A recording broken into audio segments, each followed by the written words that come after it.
오늘 우리에게 주시는 하나님의 말씀은 시편 143편 1절부터 6절까지의 말씀입니다.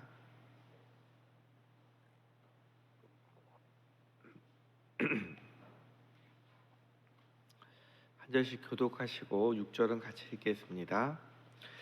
여호와여, 내 기도를 들으시며 내 간구에 귀를 기울이시고 주의 진실과 의로 내게 응답하소서.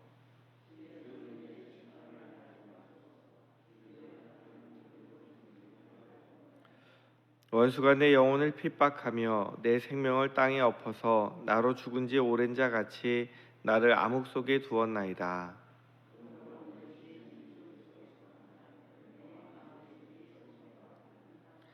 내가 옛날을 기억하고 주의 모든 행하신 것을 읊조리며 주의 손이 행하는 일을 생각하고 주를 향하여 손을 펴고 내 영혼이 마른 땅같이 주를 사모하나이다. 아멘. 오늘 시편 142편도 3편도 142편과 마찬가지로 다윗이 쫓기는 상황에서 쓴 시입니다. 그런데 상황은 시편 142편의 상황과 많이 다릅니다. 시편 142편은 그의 장인어른이었던 사울 왕과 다윗을 미워하는 사람들한테 죄가 없을 때 쫓겨다니면서 하나님 앞에 억울함을 호소하는 시였습니다. 한편 오늘 시편 143편은 아들 압살롬에게 쫓겨다니는 상황인데요. 이렇게 된 것은 이제 하나님의 선지자 나단으로 하신 말씀을 이제 이루고 있는 그런 상황입니다. 다시 말해서 다윗이 우리의 아들 죽이고 우리아의 아내 밧세바를 자기 부인으로 받아들였어요. 살인죄를 저지르고 간음죄를 저질렀어요. 그래서 시편 142편이 억울한 상황에서 하나님께 드리는 비탄시였다면 시편 143편은 자기의 죄를 깨닫고 하나님 앞에 회개하는 참회 시입니다. 오늘도 다윗은 하나님 앞에 자신의 기도를 들어달라는 간구로 이제 기도를 시작하고 있습니다. 비록 죄인이지만 내가 죄를 지었을 때 누구 앞에 엎드리냐면 하나님 앞에 엎드려서 기도를 하기 시작합니다. 그리고 2절에 이렇게 이야기합니다. 주의 종에게 심판을 행하지 마소서. 주의 눈앞에는 의로운 인생이 하나도 없나이다. 하나님 심판을 말아주십시오. 행하지 말아주십시오. 내가 죄가 없기 때문입니다 라고 얘기하는 것이 아니고 하나님의 기준으로 볼 때 죄인이 아닌 사람이 아무도 없지 않습니까? 하나님 나에게 심판을 행하지 마시고 하나님 은혜를 베풀어 주십시오 라고 기도하고 있는 것입니다. 다시 말해서 자신이 죄인이라는 것을 고백하고 비록 내가 죄인이지만 하나님의 종이기 때문에 하나님 심판을 멈춰주시면 안 되겠냐고 부탁을 하고 있습니다. 다시 말해서 하나님의 은혜가 필요하다고 이야기를 하고 있습니다. 우리는 모두가 다 죄인입니다. 하나님의 심판을 견딜 능력도 없습니다. 하나님이 심판하시면 버틸 수 있는 사람이 없어요. 그러니까 하나님의 종에게 하나님 심판을 그치시고 은혜를 베풀어 달라는 이 기도가 우리가 하나님 앞에 죄를 깨달을 때 드리는 기도가 되어야 됩니다. 다윗은 지금의 고난이 왜 온지 알고 있었어요? 자기의 간음 때문에 살인 때문에 온 것을 알고 있었어요. 하나님께서 나단을 통해서 이렇게 말씀하셨어요. 사무엘하 12장에 보면 이제 내가 나를 업신여기고 햇사람 우리아의 아내를 빼앗아 내 아내로 삼았은즉 칼이 내 집에서 영원토록 떠나지 아니하리라 하셨고, 그래서 다윗의 집에 다윗의 죄로 인해서 형제들 간에 서로 죽고 죽이는 일이 일어났고 또 심지어는 이제 아들이 아버지를 향해서 칼을 드는 일이 일어났습니다. 여호와께서 또 이와 같이 이르시되 보라, 내가 너와 내 집에 재앙을 일으키고 내가 내 눈앞에서 내 아내를 빼앗아 내 이웃들에게 주리니 그 사람들이 내 아내들과 더불어 백주에 동침하리라.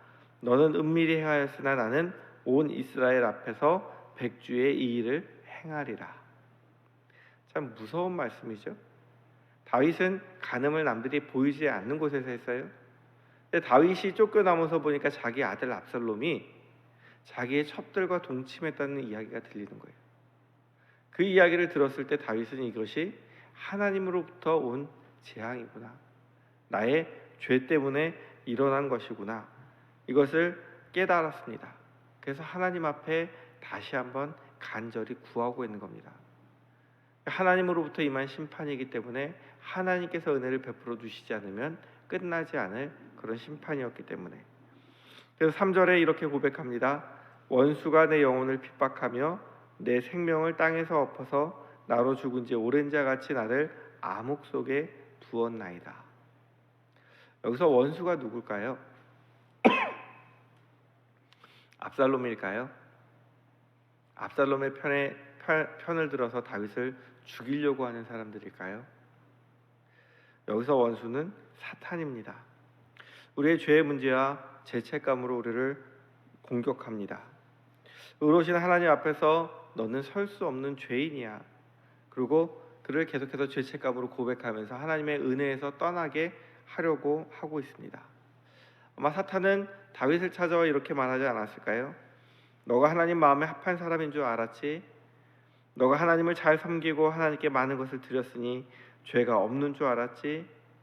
너가 성전을 짓겠다고 할 때 하나님 복을 주시니까 네가 죄가 없는 줄 알았지? 하지만 봐라, 너가 지은 죄, 살인죄, 간음죄 때문에 일어난 이 죄의 결과를 너는 하나님 앞에 절대 설 수 없는 사람이야. 너는 하나님께 버림받은 사람이야. 사탄의 공격을 받은 다윗이 4절에 이렇게 이야기합니다. 그러므로 내 심령이 속에서 상하며 내 마음이 내 속에서 참담하니이다. 죄의 결과로 인해서 다윗의 영혼이, 다윗의 마음이 무너져 내렸습니다. 우리 자신을 살펴보면 우리는 처참해집니다. 사탄이 우리를 공격할 때, 우리의 연약함과 우리의 죄의 문제를 들춰낼 때 우리는 하나님 앞에서 참으로 초라해집니다. 그런데 우리가 그때 기억해야 될 것이 있습니다. 그것이 무엇이냐면 바로 하나님이 하신 일을 묵상하는 것입니다.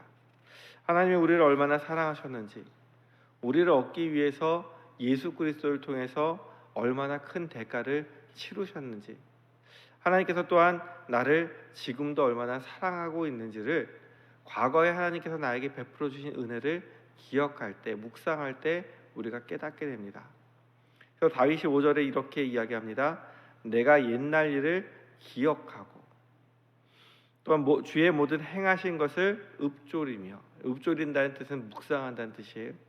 주의 손이 행하는 일을 생각하고, 내가 더 이상 버틸 힘이 없을 때 예전에 나에게 베풀어 주셨던 하나님의 은혜가 무엇이었는지 다시 한번 생각하고 묵상하면서 내 입으로 읊조립니다. 그리고 예전 일을 기억하고 이것을 읊조리고 묵상한다는 것은 계속해서 생각한다는 거예요. 그럼 과거의 일을, 이것이 현재 나에게 어떤 영향을 미치는가? 과거에 있었던 일들이 나에게 현재 어떤 그 힘이 되어서 내가 하나님 앞에 설 수 있도록 해주는가? 이것을 계속해서 묵상하면서 생각하는 거예요. 예전을 생각해 보니까 자기가 가진 것이 아무것도 없었던 목동이었어요. 아무 힘도 없었던 아이였어요. 근데 하나님이 도와주시니 가는 곳마다 승리하게 하셨고, 여지껏 하나님의 은혜로 살아갔던 것을 기억하고 있습니다. 내가 광야에서 10년 동안 쫓기는 그 생활 속에서도 하나님이 언제나 나와 동행하시면서 은혜를 베풀어 주셨던 것을 기억하면서 다시금 과거 일에서 교훈을 받아, 하나님이 나에게 은혜를 베풀어 주시겠구나. 또 이 이스라엘 민족을 보니까 이스라엘 민족이 수도 없이 하나님 앞에 죄를 행하였는데 그때마다 하나님은 우리를 용서하시고 다시 하나님의 백성으로 살기를 원하시고 회복시켜 주셨구나. 그러니까 이제는 누구의 삶도 회복시켜 주실 거예요? 내 삶도 회복시켜 주시기를 간절히 사모하는 마음이 들었습니다. 그래서 하나님이 여전히 나를 사랑하시고 내가 회개하기 원하시고 하나님 앞에 나오길 원하는 그 하나님의 마음을 깨달았기 때문에 6절에 이렇게 고백합니다. 주를 향하여 손을 펴고 내 영혼이 마른 땅같이 주를 사모하나이다. 하나님을 향해서 손을 편다는 게 하나님께 기도함으로 내 마음을 연다는 얘기예요. 그리고 내 마음이 가뭄으로 인해서 바싹 메마른 땅처럼 그 땅이 비를 간절히 원하는 것처럼 이제 하나님 은혜를 내가 간절히 사모하오니 하나님, 내 삶에 하나님의 은혜를 부어달라고 기도하고 있습니다. 우리가 하나님의 은혜를 구할 때 회복의 역사가 일어날 줄로 믿습니다. 이 나라와 이 민족이 하나님을 부정하는 모습들이 보이고요. 기독교인들이 교회와 예수님을 떠나는 모습들도 보입니다. 그로 인해서 안타깝지만 이것이 혹시 심판은 아닐까라는 생각이 드는 그런 일들도 일어나기도 합니다. 우리가 이때 하나님 앞에서 해야 될 일은 무엇이냐면 하나님이 한국교회와 우리 모든 가정들을 위해서 베푸신 일들을 다시 한번 기억해 보는 것입니다. 그리고 우리가 하나님 앞에 제대로 섰는지 회개하고 하나님 앞에 나와 하나님의 은혜를 간구하는 것이 우리가 해야 될 일인 줄 믿습니다. 에스겔 47장에 보면 이스라엘이 죄로 인해서 다 마른 뼈처럼 멸망해 버렸던 것들이 이제 회복되는 모습을 하나님이 47장에서 보여주시는데 어디서부터 하나님의 은혜가 흘러나오냐면 성전에서부터 물이 흘러나오는 환상을 보여줍니다. 하나님이 계신 곳에서부터 물이 흘러나오는데 처음에는 발목까지, 그 다음 무릎까지, 그 다음 허리까지, 그 다음 내가 잠겨서 건너지 못할 강이 될 정도로 하나님의 은혜가 차고 넘칠 때 그 주변에 있는 것들이 다 회복되는 모습을, 다시 살아나는 모습을 보여줍니다. 이 말은 우리가 하나님 앞에 나와 이 성전에서 기도해야 된다는 말입니다. 우리 성도들이 다시 하나님 앞에 나와서 기도하고 예배할 때 하나님의 은혜로 말미암아 우리 가정들이 또한 교회와 나라가 회복되는 역사가 일어날 줄로 믿습니다. 우리가 하나님 앞에서 얼마나 큰 죄를 지었었는지 죄인임을 깨닫고, 그러나 죄인이기 때문에 사탄의 공격에 의해서 하나님과 멀어지는 것이 아니라 죄인임에도 불구하고 내가 하나님의 종이기 때문에 하나님 앞에 의로운 사람이 어디 있겠습니까? 저 역시 죄인입니다. 그러나 분명한 것은 하나님께서 나를 사랑하시기에 회복시켜 주실 줄 믿습니다. 하나님의 은혜를 기억하고 기도할 때 하나님께서 우리의 삶 속에서 다시 한번 가정이 회복되는 역사가, 또한 교회가 회복되는 역사가, 나라가 회복되는 역사가 일어날 줄로 믿습니다. 오늘도 우리 주변에 힘들어하는 가정들을 위해서, 또한 아픈 사람들을 위해서, 이 나라와 민족을 위해서, 특별히 이 교회를 위해서, 또한 우리 교회는 또 내년에 이제 새로운 목사님 모시려고 지금 청빙 과정 중에 있는데요. 좋은 목사님 오셔서 이 교회가 온전히 부흥하고 회복될 수 있도록 함께 기도해 주시면 하나님 기뻐하시지 않을까 생각합니다. 기도하겠습니다. 하나님 아버지, 오늘 다윗은 고난 중에 자신의 죄를 깨닫고 회개합니다. 하나님의 은혜와 용서하심을 기억하고 하나님의 은혜를 간절히 사모합니다. 우리에게도 이 마음을 주옵소서.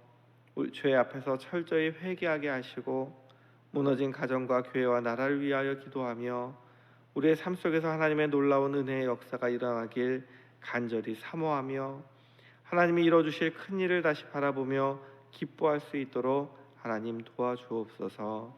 예수님의 이름으로 기도드립니다. 아멘.